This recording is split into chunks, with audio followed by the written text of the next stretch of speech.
Hello guys, welcome back to my channel. मैं हूं आपकी दोस्त एंड होस्ट पूनम। आज मैं आपके लिए डिटेल एक्सप्लेन लेकर आई हूं एक बोल्ड मराठी फिल्म का जिसका नाम है न्यूड। दरअसल ये फिल्म इसके लॉन्च के टाइम से ही विवादों में रही थी। कभी इसके स्टोरी पर किसी और लेखक ने कॉपी करने का आरोप किया था, वहीं दूसरी ओर इस फिल्म को international film festival of India से रिजेक्ट कर दिया क्योंकि इसका कंटेंट बहुत ही बोल्ड था। आखिर में सेंसर बोर्ड ने इसे प्रदर्शन के लिए ए रेटिंग के साथ परमिशन दे दी। उसके बाद जाकर ये फिल्म दर्शकों तक पहुंची। मराठी इंडस्ट्री में ऐसे टॉपिक्स हैंडल करना बहुत ही जोखिम भरा काम है और इस चुनौती को इस मूवी के लेखक, निर्देशक, प्रोड्यूसर मिस्टर रवि जाधव इन्होंने बहुत उम्दा तरीके से निभाया है। रवि जाधव इस नाम से मराठी फिल्म के दर्शक बहुत ही अच्छी तरीके से वाकिफ है क्योंकि ये हमेशा ही हटके स्टोरीज को लॉन्च करते हैं और ये एक राष्ट्रीय पुरस्कार विजेता निर्देशक भी है। इस मूवी का निर्माण जी स्टूडियो द्वारा हुआ है और इसके डिस्ट्रीब्यूशन को भी इसी कंपनी ने संभाला है। इस मूवी के सिनेमेटोग्राफर मिस्टर अमालेंडू चौधरी, इनका मैं यहाँ स्पेशल जिक्र करना चाहूँगी क्योंकि इस मूवी के हर पार्ट में उन्होंने बहुत ही अच्छी तरह से रंग भरे हैं। फिर चाहे वो शुरुआत के विलेज के सीन्स हो या बाद में मुंबई जैसे बड़े शहर के, हर एक सीन की बारीकियों तक हमें रूबरू होने का पूरा मौका और समय मिलता है। तो चलिए, आपको ज़्यादा इंतज़ार न करवाते हुए मैं आपको ले चलती हूँ उसके डिटेल एक्सप्लेन की ओर। इस मूवी का मुख्य विषय नग्न चित्रकारिता से संबंधित है। किसी को ये बात गंदी लगे तो किसी को ये बात असभ्य, पर सच तो ये है कि किसी के लिए ये बात पढ़ाई का एक विषय है, किसी के लिए ये एक कलात्मक दृष्टिकोण है, तो किसी के लिए ये एक पैसे कमाकर जीने का जरिया है। महाराष्ट्र के औरंगाबाद जिले में एक गांव से ये कहानी शुरू होती है। इस मूवी की मुख्य पात्र जो है उसका नाम यमुना अपने पति बसप्पा और इकलौते बेटे लक्ष्मण के साथ उसी गांव में अपना जीवन व्यतीत कर रही होती है। उनका जीवन गरीबी से जूझते हुए कट रहा होता है। पति की बेरोजगारी, ऊपर से उसका नशा पानी, इन सब का सामना करते हुए यमुना बीड़ी बनाने के फैक्ट्री में मजदूरी कर अपना घर जैसे तैसे चला रही होती है। उस गांव में एक मानिक नाम की वेश्या भी रहती है और गांव के पुरुषों को लुभाकर वो अपना जीवन मजे से गुजार रही होती है। जिस समय गांव की सभी औरतें कपड़े धोने के लिए नदी के किनारे आती है, उसी समय नदी की दूसरी ओर मानिक मजे से नहा रही होती है। यमुना हमेशा अपना काम होने के बाद नदी की दूसरी ओर जाकर मानिक की हरकतों को छुपकर देखा करती है। उसके मन में ये ख्याल भी आते हैं कि इतना गंदा काम करके भी ये औरत मजे से कैसे जिंदगी जी रही है, और दूसरी ओर मैं हूँ, मेहनत कर ईमानदारी से रहकर भी मेरा जीवन मायूस है, उसमें खुशी के कोई रंग नहीं है। एक दिन रोज की तरह अपना काम खत्म करके यमुना नदी तट के दूसरी ओर जाकर मानिक को छुपकर देख रही होती है। उसी बीच उसे दिखाई देता है कि उसका पति मानिक के पास जाकर उसे चूमने लगता है और वो दोनों का रोमांस चालू हो जाता है। ये देखकर यमुना शॉक हो जाती है और समझ जाती है कि उसका पति घर के सारे पैसे जेवरात उसे मारपीट कर ले जाकर रंगरलिया मनाता है। शाम को घर आने के बाद वो अपने पति से कहती है कि तुम उस वेश्या के पास मत जाया करो। उसके चंगुल में आकर गांव के कई मर्द बर्बाद हो चुके हैं और उनका पूरा परिवार आज रास्ते पे आया है।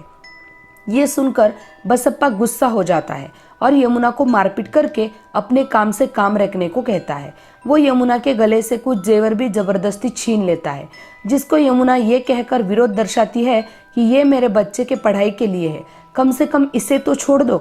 अगले दिन जब बच्चे के स्कूल के फीस भरने के लिए यमुना के पास पैसे नहीं होते तो वो अपने बीड़ी फैक्ट्री के मालिक से इस महीने के पगार में से कुछ रकम मांगती है। तब वो बताता है कि सुबह ही आके तेरे पति ने इस महीने का पूरा पेमेंट एडवांस में ले लिया है, फिर भी वो उसको कुछ और रकम दे सकता है, पर उसके बदले यमुना को उसके साथ सोना होगा। ये सुनकर यमुना का पारा चढ़ जाता है और गुस्से से वो मानिक के घर के बाहर जाकर उसे गालियां देने लगती है और कहती है, तेरे वजह से ही मेरे घर के हालात आज इतने नाजुक है, मेरे पति को बहलाना बंद कर दे। उतने में बसप्पा मानिक के घर से बाहर आता है और यमुना को ये तमाशा बंद करके वहां से निकल जाने को कहता है। यमुना कहती है कि बच्चे की स्कूल की फीस कई महीनों से बाकी है, उसे भरने के लिए पैसे दे दो, घर का चूल्हा जलाने के लिए पैसे दो। इस पर गुस्सा होकर बसप्पा उसके मुंह पर खाया हुआ पान थूकता है और वहां से चला जाता है। आस पड़ोस के लोगों के सामने शर्मिंदा होकर यमुना वहां से दबे पैर निकल जाती है। उसे समझ नहीं आता इस अपमान के दाग को वह कैसे धोए। वो अपनी जान देने का मन बनाकर नदी में जाकर कूदती है। पर उसे अपने बेटे का ख्याल आता है और उसे पढ़ा लिखा कर एक अच्छा आदमी बनाने का सपना उसे पानी से बाहर आने के लिए मजबूर कर देता है। वो ये समझ जाती है कि यहाँ गांव में उसका कोई भविष्य नहीं है और इसीलिए अपने लड़के के साथ वो मुंबई अपने मासी चंद्राक्का के पास चली जाएगी। इसी दौरान वो अपने गीले कपड़ों से ही पूरे गांव में घूमते हुए अपने घर पहुंचती है। दूसरे सीन में हम देखते हैं कि यमुना अपनी जवान बेटे लक्ष्मण के साथ मुंबई अपनी मासी के पास चली आती है। चंद्राक्का मुंबई के एक स्लम एरिया में रहती है। वहां वो चंद्राक्का को सभी हालात बयान करती है। ये सुनने के बाद अक्का बेहद गुस्सा होती है और तुरंत उसे अपना माथे पे लगा सिंदूर मिटाने के लिए कहती है। वो ये भी कहती है कि तू अपने बेटे के साथ अब यही रहना, मैं तुम्हारा ख्याल रखूंगी। रात में यमुना अक्का से कहती है कि मैं किसी पर बोझ नहीं बनना चाहती, मेरे लायक कुछ काम हो तो बताना।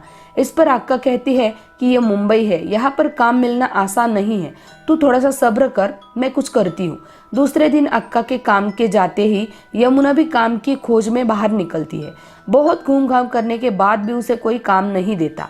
वही दूसरी ओर उसका बेटा पड़ोस के आवारा लड़कों के साथ रहकर नशा पानी करना चालू कर देता है, पर इसका कोई भी भनक यमुना को नहीं रहती। सिर्फ सफाई का काम करके इतनी कम पगार में अक्का घर कैसे चलाती होगी, इस बारे में यमुना के मन में संदेह रहता है। इसीलिए एक दिन जब अक्का काम पर जाने के लिए बाहर निकलती है, तब यमुना चुपके से उसका पीछा करते हुए एक आर्ट्स कॉलेज में जा पहुंचती है। वो देखती है कि वहाँ के स्टूडेंट्स अक्का से बहुत लिहाज से बात कर रहे हैं, लेकिन अगले ही पल अक्का वहाँ का सारा कचरा साफ करती है और बाद में एक कमरे में चली जाती है। जब वो उस कमरे में एक विंडो से झांकती है तो वो अंदर का दृश्य देखकर उसके बदन पे रोंगटे खड़े हो जाते हैं। वो देखती है कि अक्का नग्न अवस्था में टेबल पर बैठी है और उसे देखकर वहाँ कुछ खड़े स्टूडेंट्स उसकी पेंटिंग बना रहे हैं। थोड़ी देर बाद खिड़की से कोई झांक रहा है, ये चंद्राक्का को दिखता है और वह चिल्लाती है, कौन है वहाँ? इससे यमुना थोड़ी डरती है और पीछे हट जाती है। अक्का तुरंत ही कपड़े पहनकर बाहर आकर देखती है तो यमुना वहाँ खड़ी होती है। इस बात से अक्का परेशान हो जाती है। वो यमुना को लेकर कॉलेज से बाहर आकर समझाने लगती है, पर यमुना उसे कहती है कि ये गंदा काम तुम कैसे कर सकती हो, ऐसा काम करने से अच्छा मर जाना है। इस पर अक्का उसे कहती है कि मेरे पति की कंपनी बंद पड़ने के बाद उन्हें कुछ काम नहीं मिल रहा था। घर में जो भी कीमती था वो सब बेच दिया था। कूड़े में से लोगों ने फेंका खाना खाकर दिन गुजारे हैं हमने। मैं किधर काम मांगने जाती तो लोग हवस की नज़रों से देखते थे। जान देने का ही जरिया बचा था कि एक दिन बस्ती के औरत ने मुझे ये काम के बारे में बताया। शुरुआत में मैं भी डर गई, पर यहाँ आके पता चला कि ये है सब स्टूडेंट्स है, ये उनका एक पढ़ाई का विषय है। इनके नज़रों में हवस की बजाय आदर था, कलात्मक सोच विचार था। मैं आज ये काम 20 सालों से कर रही हूँ। इसके बारे में मेरे पति या बस्ती में किसी को नहीं पता। तुम प्लीज़ इसे राज ही बनाए रखो। ये सुनकर यमुना को अक्का बिल्कुल गलत नहीं है ये एहसास हुआ। फिर यमुना इस काम के बारे में और सवाल करने लगी। ये देखकर अक्का को याद आया कि वहाँ एक जवान औरत की भी न्यूड पोज के लिए ज़रूरत है, तो क्या ये तुम काम? इस पर यमुना तुरंत कुछ भी बताए घर की ओर निकल पड़ती है। रात भर अपने और बच्चे के भविष्य के बारे में सोचने के बाद वो अक्का के साथ उस कॉलेज जाने के लिए रेडी हो जाती है। अक्का भी उसे काला टीका, पैर में नज़र का धागा बांधती है। पहले पल ये काम करने में वो बहुत झिझक रही होती है, पर कुछ देर बाद उसे दिखता है कि वहाँ गर्ल स्टूडेंट्स भी है और कोई उसकी नग्नता को गंदी नज़र से नहीं देख रहा। सब लोगों का बर्ताव ऐसा होता है कि वो एक पुतला देख रहे हो। बस उनके कहने पे एक पर्टिकुलर पोज में घंटों बैठना होता है और कुछ दिनों बाद उसे ऐसा लगता है कुछ किए बिना ही उसे अच्छी रकम मिल रही है। बस्ती में और घर पर किसी को शक ना हो इसके लिए वो एक दो घरों में झाड़ू पोंछा करने का काम भी कर रही होती है। सब कुछ एकदम सही चल रहा होता है कि एक दिन वो दोनों मानसी भतीजी देखती है कि यमुना का लड़का लक्ष्मण बहुत ही अच्छी चित्र बनाता है। उनको उसके स्कूल बैग में भी उसकी बनाई पेंटिंग्स दिखती है। ये देखकर वो दोनों हैरान होती है। कुछ साल बाद अगर उसने उसी कॉलेज में पढ़ने की जिद की तो अपना खेल बिगड़ जाएगा, ऐसे ख्याल उन्हें सताने लगते हैं। इसीलिए वो उसे वापस औरंगाबाद भेजने का इरादा करते हैं। इस पर लक्ष्मण बहुत ही नाराज होता है और उनसे झगड़ा करते हुए कहता है कि लोग अपना करियर करने पढ़ने के लिए मुंबई आते हैं और तुम मुझे मुंबई से बाहर जाने के लिए कह रहे हो, तुम कैसी माँ हो? पर वो उसकी एक न सुनते हुए उसे बाहर भेज ही देती है। फिर लक्ष्मण के बड़ा हो जाने पर जब ज़्यादा पैसों की ज़रूरत होती है तब वो वहाँ के स्टूडेंट्स ग्रुप से पूछकर प्राइवेट जगह पर भी न्यूड पोजेस के लिए बतौर मॉडल जाने लगती है। उसी बीच एक लड़के से उसकी अच्छी दोस्ती हो जाती है और वो उसे हमेशा अपने साथ चलने के लिए कहती है ताकि उसको कंपनी भी मिले और डर भी ना लगे। सब कुछ सही चल रहा होता है कि एक दिन अचानक उस आर्ट्स कॉलेज के दिन यमुना को बुलाकर कहते हैं कि एक बहुत मशहूर आर्टिस्ट एक न्यूड पेंटिंग बनाना चाहते हैं, क्या तुम उनके लिए पोज करोगी? अच्छे पैसे भी मिलेंगे। यमुना तुरंत उस ऑफर पर राजी होकर अपने दोस्त के साथ वहां जाती है। वो दोनों एक पॉश बंगले के कंपाउंडर पर पहुंचते हैं। कुछ देर बाद एक लंबी गाड़ी वहां आकर रुकती है और पूरे सफेद कपड़े पहने एक आमिर आदमी उसमें से उतरता है। उसे देखकर यमुना का दोस्त एकदम चौंक सा जाता है और उनको मालिक साहब कहते हुए उनके पीछे जाता है।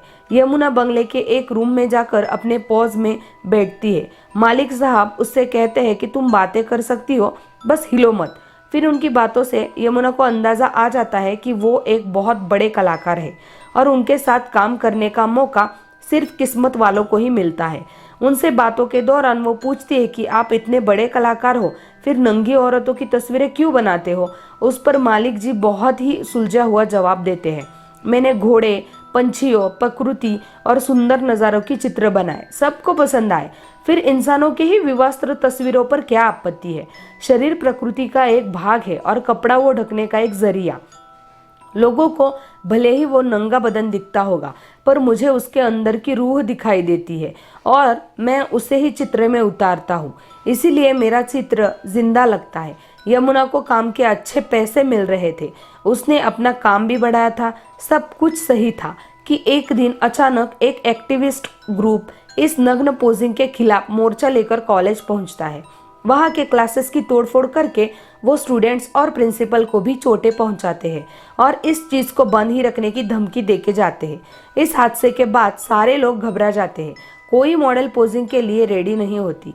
इसी वक्त यमुना वहां आकर सब चीज़ें ठीक करती है और अपना काम शुरू करती है। वो प्रिंसिपल से कहती है कि अगर मैं नहीं आऊँगी तो स्टूडेंट्स अपने कोर्स को ढंग से कैसे पढ़ेंगे?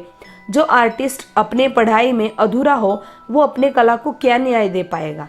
इस बात से वहाँ के सभी लोग इम्प्रेस होते हैं और वो कॉलेज फिर से पहले जैसा शुरू हो जाता है।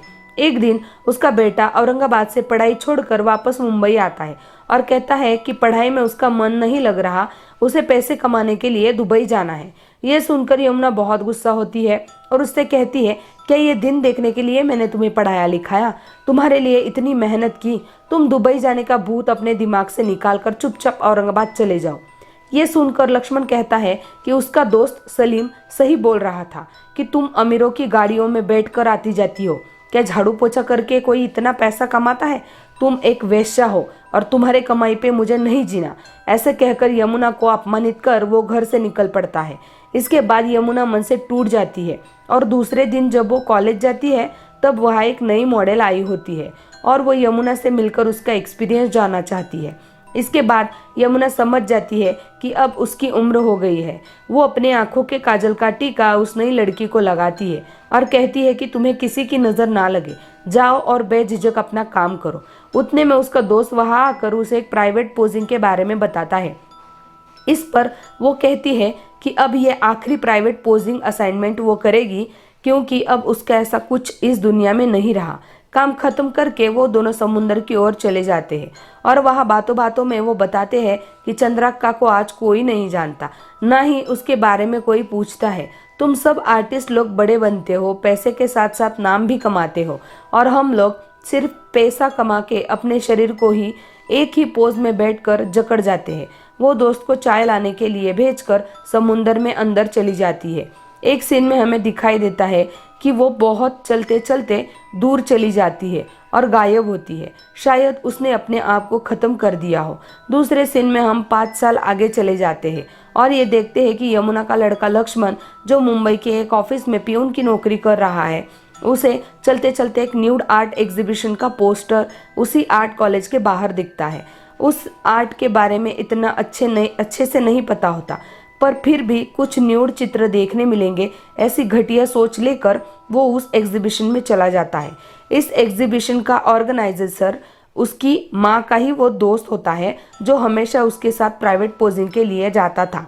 वहां लगे नग्न चित्र देखकर वो अपना दिल ही खुश कर रहा होता है कि अचानक उसे एक चित्र में उसकी माँ की नग्न तस्वीर दिखाई देती है और उसके होश उड़ जाते हैं। वो उस एग्जीबिशन के ऑर्गेनाइजर को जाकर पीटने लगता है। दरअसल उसके माँ ने भी उसे चित्रकला के बारे में पढ़ने के लिए औरंगाबाद भेजा रहता है, पर अपनी पढ़ाई पूरी तरीके से खत्म ना कर पाने के कारण उसका दिमाग उतने गहराई से आर्ट को समझ नहीं पाता और उसी वजह से वो उस ऑर्गेनाइजर को गलत समझता है और उसे बहुत मारता है। इसी नोट पर कहानी का अंत हो जाता है। मेरे चैनल फिल्मी खजाना पर रोज मूवीज, वेब सीरीज, इनके डिटेल एक्सप्लेन के वीडियो पोस्ट होते हैं दोस्तों। अगर आपको मेरे वीडियो पसंद आते हैं तो प्लीज मेरे चैनल को सब्सक्राइब, शेयर और लाइक करके आपका सपोर्ट दर्शाएं। Thank you.